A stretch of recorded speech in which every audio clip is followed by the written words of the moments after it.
ഉച്ചയ്ക്ക് കറി വെക്കാൻ വേണ്ടി ഒന്നും ഇല്ലാത്തതുകൊണ്ടാണ് കേട്ടോ വളപ്പിലേക്കൊന്ന് ഇറങ്ങി നോക്കിയേ. വളപ്പിൽ വന്നപ്പോൾ കുറച്ച് ചക്ക നിൽപ്പുണ്ട്. ചക്ക എങ്കിൽ ചക്ക അത് വെച്ചൊന്നൊരു കറിയാക്കാമെന്ന് കരുതി.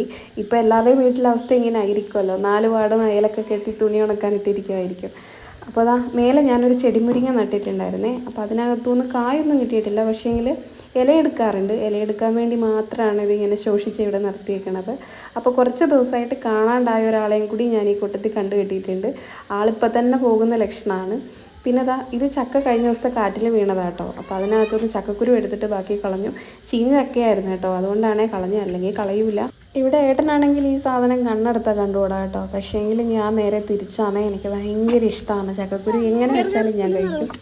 കുറച്ച് ചക്കക്കുരുവേ കിട്ടിയുള്ളൂ കേട്ടോ. അതെൻ്റെ ഹെൽപ്പർ വന്നിട്ടാണ് കഴുകിയെടുത്തത്. കറിവേപ്പ് ഇത്തിരി വലുതായതുകൊണ്ട് കുറച്ച് അഹങ്കാരമുണ്ട്. കറിക്കെല്ലാം വാരി വിതറാറുണ്ട് കറിവേപ്പില. അപ്പോൾ ഒരു തണ്ട് കറിവേപ്പില എടുത്തിട്ടുണ്ട്. ഇതും കഴിഞ്ഞ ദിവസത്തെ കാറ്റിൽ വീണ ചക്കയാണ് കേട്ടോ. നിങ്ങളുടെ അവിടെയൊക്കെ മാങ്ങയല്ലേ വീഴുന്നത്, ഇവിടെ ചക്കയാണ് വീഴുന്നത്. അപ്പോൾ ആ കറി വെച്ചുകൊണ്ടിരിക്കുന്നതിനിടയ്ക്ക് ഭയങ്കര മഴയായിരുന്നു.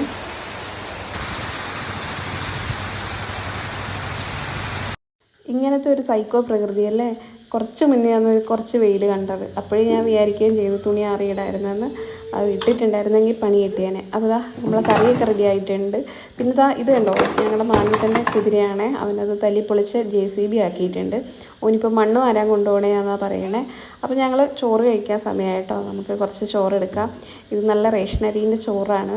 നിങ്ങൾക്ക് റേഷനരി ചോറ് ഇഷ്ടമാണോ? നല്ല ടേസ്റ്റാണ് കേട്ടോ. ഇമാതിരി നാടൻ കറികളുടെ കൂടെ റേഷനരി ചോറ് കൂടി ഉണ്ടെങ്കിൽ ഉണ്ടല്ലോ നല്ലതാണ്. പിന്നെ സൈഡിലൊരു മീൻ പൊരിച്ചതൊക്കെ ഉണ്ടെങ്കിൽ ആഹാ അന്തസ്. ചോറ് കോരിയിടുന്ന കണ്ടിട്ട് നിങ്ങൾ സംശയിക്കേണ്ട കേട്ടോ. എനിക്കും മാനോട്ടനും കൂടിയിട്ടുള്ള ചോറാണ് എടുക്കുന്നത്. അപ്പോൾ നമ്മളെ കറി ഇനി ചക്കക്കുരു ഒന്ന് ചെറുങ്ങനെ ഒന്ന് ഉടയ്ക്കണമെന്നൊക്കെ ഉണ്ടായിരുന്നേ. ഇടിമിന്നലും കാറ്റും ഒക്കെ ആയപ്പോഴത്തേക്ക് എനിക്ക് പേടിയായിപ്പോയി. ഞാൻ വേഗം ഓഫാക്കിയിട്ട് ഓടി. അങ്ങനെയാണ്. അതുകൊണ്ട് കറി അത്രയ്ക്ക് അങ്ങോട്ട് ശരിയായിട്ടില്ല എന്നല്ല കേട്ടോ, പക്ഷേ ടേസ്റ്റ് അപാരമാണ്. ഇങ്ങനത്തെ നാടൻ കറികൾക്കൊക്കെ ഒരു പ്രത്യേക ടേസ്റ്റ് അല്ലേ. പിന്നെ നമുക്കത് അച്ചാറുണ്ട് ചോറ് കഴിക്കാൻ.